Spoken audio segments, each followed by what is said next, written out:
me. Okay, so we're gonna be checking out some news for the Guardians of the Galaxy 3, and one of the characters that's gonna be in Guardians of the Galaxy 3. So let's jump right into it. And Damon, I don't know why you gotta keep going in and out, buddy.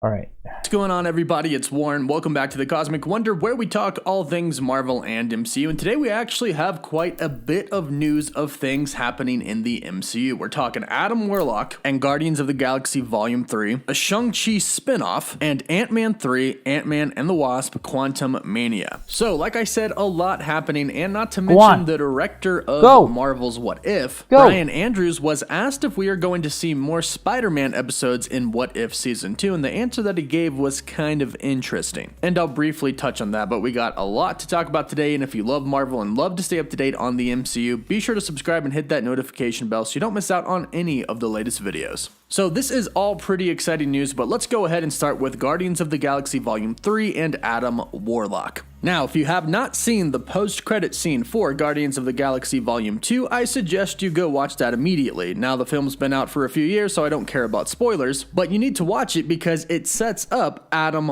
Warlock. Specifically, it sets up Adam... Doesn't that illustration of Adam Warlock look like, what's his name, Zac Efron? Doesn't that, they drew up what the dude, the actor, who's not Zac Efron, but him dressed up as Adam Warlock in that illustration looks like Zac Efron. Of the Sovereign. They literally make him in a cocoon, which is kind of like the comics. The cocoon part, that is, we can see it on the front page of one of the Fantastic Four issues, where Adam Warlock was actually called him, and the cover reads, "At last you will learn what lives within the cocoon," featuring the power of him. But in Guardians of the Galaxy Volume 2, they set him up to appear in Volume 3. Now, since then, a lot has happened with Guardians of the Galaxy Volume 3. James Gunn was fired, and then he was rehired. During that time, in between, he was hired by Warner Brothers to do the Suicide Squad, so committed to doing that first before he did Guardians Volume 3, but Guardians 3, of course, is still on. And so far, he has hinted at Adam Warlock still being in the film. And side note, he's also hinted at a lot of potential deaths. Karen Gillan literally said that she literally cried while reading the script. So, who knows what's gonna happen? We have the hints at deaths, and then we have cast members crying, so I'm assuming some people are going to die. And could it be at the hands of Adam Warlock? She's probably crying because her character dies, and that means she's not going to be in the franchise anymore. Oh man, she's not crying because she's sad about the character. She's crying because she's not going to be in the next one. So that means the antenna girl, I think that's who she plays, the antenna girl. I don't remember her name, but she's going to die. Adam is indeed a good guy. Oh, there goes my paycheck. Most part. He obviously has different stories, but in the comics he does end up good. He helps fight against Thanos, and in the MCU we could probably assume that if he starts off bad, he will eventually turn good. Fingers crossed, because he's actually one of my favorite characters, and it looks like we could have some potential casting news on who is going to be playing Adam Warlock in the MCU. According to some recent reports that I will indeed go over, Will Poulter has been cast as Adam Warlock, and he's been cast as Adam for years now. Now, some of you and most of you have probably at least seen Will Poulter. He's from The Chronicles of Narnia, The Maze Runner, We're the Millers, Midsommar, The Revenant with Leonardo DiCaprio. He's been in some pretty big movies. But what's interesting, I think, about this casting choice is that he's actually a pretty young guy. Adam Warlock is typically an older guy. Adam Warlock actually gets with Gamora in the comics. And I don't know what the deal with Star-Lord and Gamora is now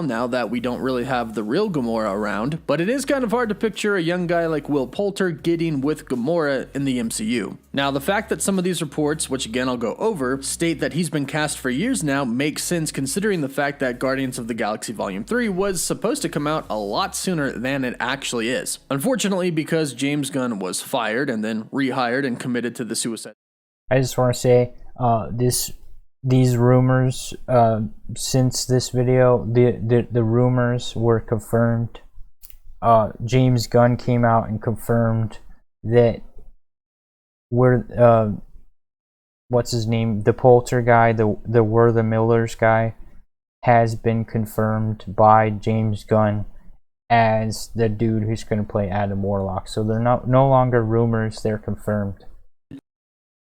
We're getting Guardians 3 years after we were supposed to. But perhaps, knowing that Adam Warlock was indeed going to be coming, they did actually cast him years ago. This is something that I actually think James Gunn might address on Twitter. He usually does address things concerning rumors about Guardians of the Galaxy Volume 3, and he usually says if they're wrong. Now, he doesn't always do this, so don't expect it, but it would be cool if he could confirm or deny this, and which, if it is true, I doubt he would confirm it. But who knows? Today's report about this is coming from thecosmiccircus.com. Now, they state that originally there was a Twitter post by @collectaholic_ that stated Will Poulter had been cast as Adam Warlock for years now. Then they stated that after they saw this, they checked with some of their own sources, several of them, and all of them seemed to say that yes, this is a rumor going around behind the scenes right now. So this is not confirmed to be true, but according to their sources, this is something that is being talked about behind the scenes, which means that it very well could be true. And I'm curious to see what everybody thinks about this casting choice in the comments down below. I know a lot of people were thinking that they would cast somebody like Zac Efron, which I totally could have gotten behind, but let me know what you think about this down below. And let's talk about now the Shang-Chi spin-off series that is coming to Disney Plus, according to Daniel Richman. Daniel RPK, as he is sometimes known as, shared on his Patreon account that there is going to be a Disney Plus show that's a spin-off of Shang-Chi that is going to focus on the Ten Rings organization and Xiling. Now, if you've seen the post-credit scene for Shang-Chi and the Legend of the Ten Rings, this makes perfect sense. In fact, when I saw the post-credit for the first time, I thought, that's going to be a Disney Plus show because it's going to give it enough time, enough episodes to really dive into the backstory of what is going on here.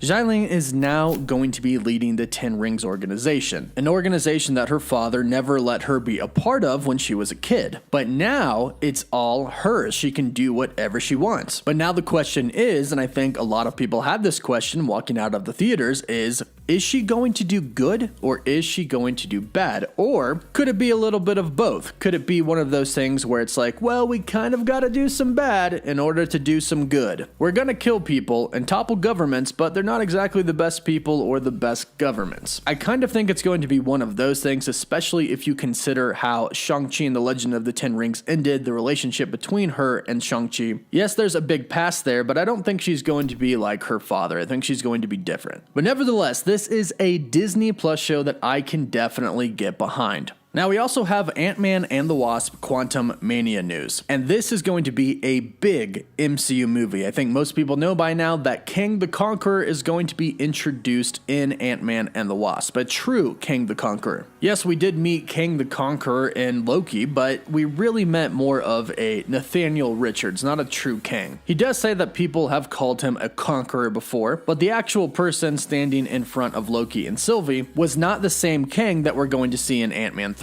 Yes, he is going to be played by Jonathan Majors, but we're probably going to get the full origin story in Ant-Man 3, and he's probably going to be a lot more savage. We met a Kang that was kind of done. He lived a very, very long time, and he was pretty much ready to retire, aka die, and this is not going to be the Kang at all that we're going to be meeting in Ant-Man 3. And here's the really great news. According to Evangeline Lilly, the script for Ant-Man 3 is really fantastic. She praised the script, saying that I just think that it's going to be really special. I actually think it has the chance to be the best one we've done yet. And I sure hope it is the best one, and I don't think that's going to be that hard considering Kang is going to be in it and we are going to get Cassie Lang as Stature. And considering the fact that the title is Quantum Mania, I'm assuming we're going to be getting some pretty awesome Quantum Realm scenes. So, Kang is coming, and who knows, perhaps they could introduce the Fantastic Four in that movie. That's just speculation at this point, not confirmed. And the last thing that we're going to be talking about is more Spider-Man in Marvel's What If Season 2. Now, it'll be cool to see Spider-Man Spider-Man in What If Season 2, but that's not really what I want to focus on. I really want to talk about how Brian Andrews, the director of What If, acted when he was asked about Spider-Man, because I kind of think No Way Home is going to affect what happens in Season 2, because they said Season 2 is actually going to pull from Phase 4, stuff that happens in Phase 4. And when Brian Andrews was asked by comicbook.com if we'd see more Spider-Man in Season 2, he replied with, well, we can't talk too much about what may or may not be happening in Season 2.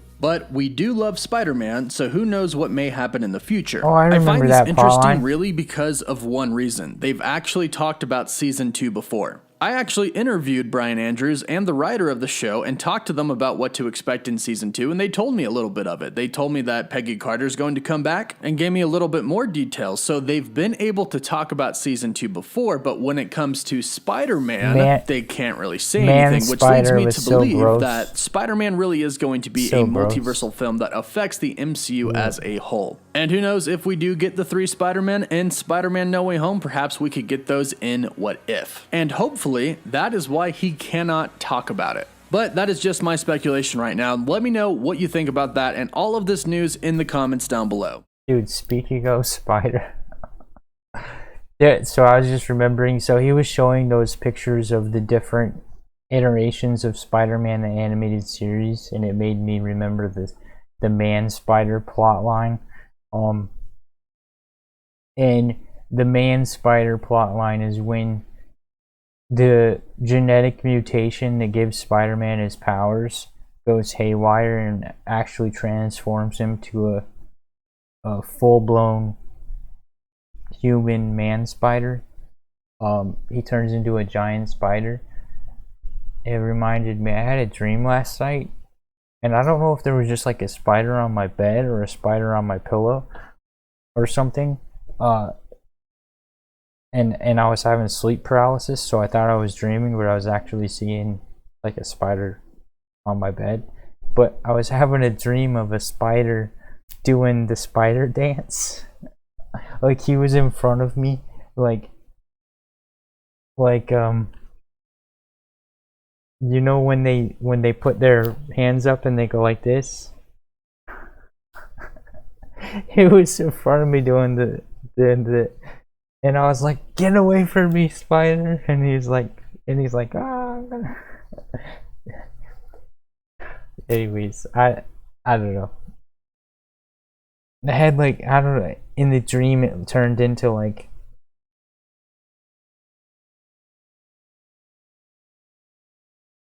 I don't remember. I don't remember, but it was odd. Someone who knew about my arachnophobia planted it for me. And anyways, all right, thanks for watching the video, and I'm looking forward to Guardians of the Galaxy Volume 3. Hopefully it lives up to the hype, because the Suicide Squad definitely didn't for me. Please like the video, and I will talk to you in the next video.